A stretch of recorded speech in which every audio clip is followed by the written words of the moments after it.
What's up, guys? It's John with National Sports Entertainment.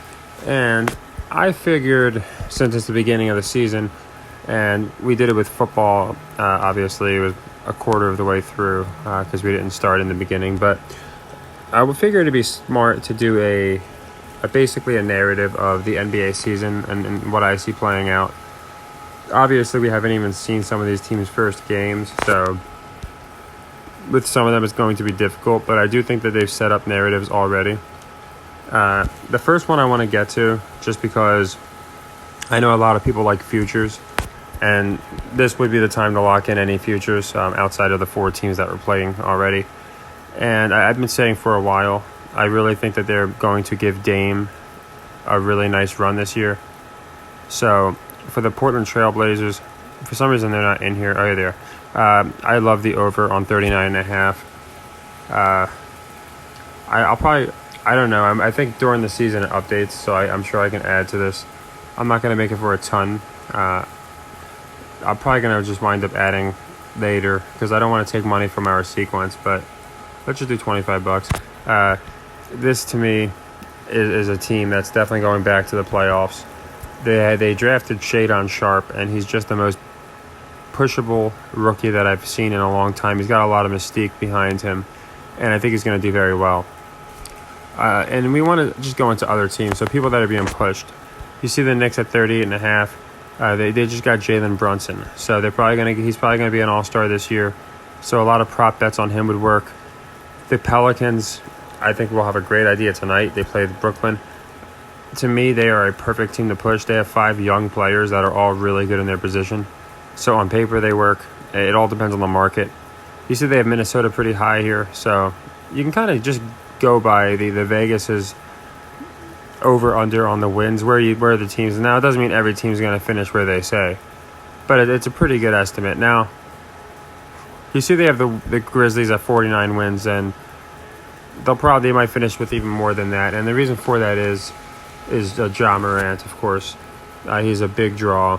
He's basically a tweener between like club superstar and then elite, like where Jimmy Butler is, and I think he's going to cross that tier this year. He's one of those players who can do it by himself. You could tell last year there was times he was just taking his foot off the pedal. I think they told him, they don't want to see too much out of him too quickly, but there's just no doubt that he's going to go off this year. So that being said, the narrative that I like, I went into Luka and why I believe he's going to beat the Suns. But just overall, and in some of these, basketball is like the easiest to do shaving of points and screw up spreads. So what I thought would be the best idea would look at 2 teams that I genuinely don't think they're going to have lose their games and do the parlay instead of a spread on any one of them. So I looked at these games, and the one that I really just don't see them having this team lose is going to be the Grizzlies. Even though they're playing the Knicks, I just feel like at home, Ja Morant, they need that crowd to be energized.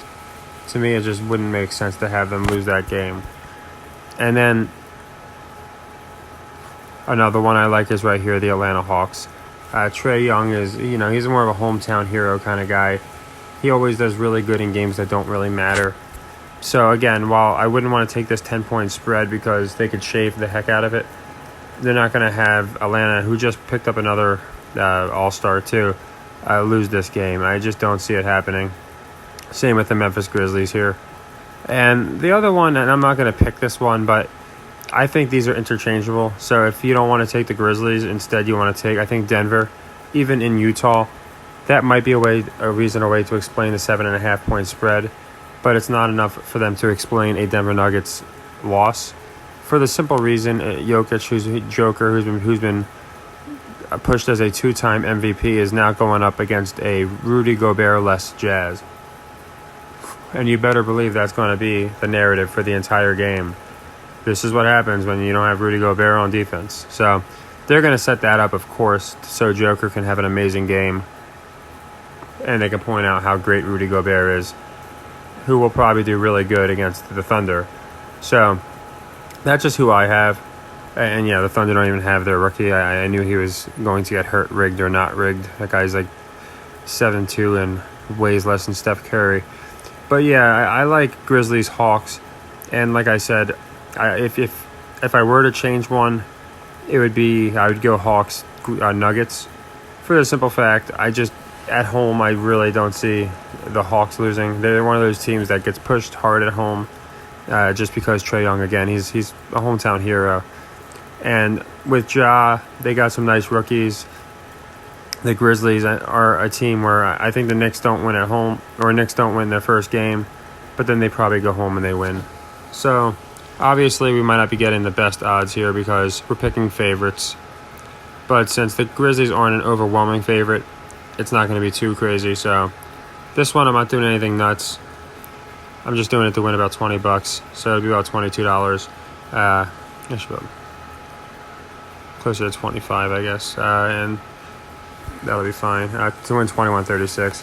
And we can do a second leg. The good thing about these two is by 7 o'clock, well, by 8:30, we'll kind of know where the games stand because they're 7 o'clock games. So we can always do our leg 2 in time if we need to.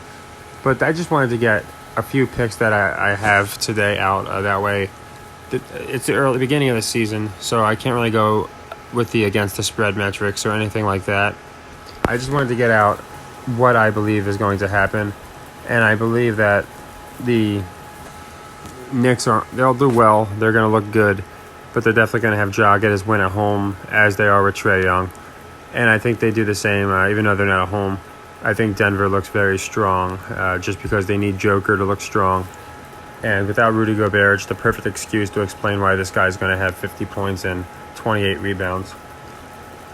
So that's what I like so far. I can go into more of a narrative of every team once we kind of see what they're doing with these teams. But we have no idea if it's going to be a repeat in Brooklyn, Los Angeles. The Lakers are so far looking that way. But off one game, it's tough to determine. And I think if you didn't see my last video, I did officially pick the Padres. Nola's got this reputation of being a great pitcher who gets no run support. And I think they want to make it interesting and make this a 1-1 series. And even though I might just watch game 1 from the sidelines, since, again, I have them going to the World Series, I certainly don't have them getting swept. I would pick the Yankees if I was picking this game. But my official picks are going to be, as I locked in for the NBA, just Grizzlies and Hawks, both on the money line. I like that parlay for the first leg. And if you saw my last video, I like Luka with the points. I picked the spread on that one. I didn't pick the money line. I like the Mavericks with the points against the Suns. That's for the second leg of the Lakers game we lost. And if you're doing over-unders on teams, for me, I just really like Portland. I think there's some props that could be made with them. I might even put some money on Shadon Sharp to win Rookie of the Year. Now, that's going to be difficult because he is in a spot where he's going to be behind some guys, and there's other teams that have, like Pablo and even Ivy for the Pistons. They're going to get more minutes right off the get-go. So it's going to be tougher for Sharp. But I do think he becomes one of those players that's really hard to stop, and they're going to say, where did this guy come from?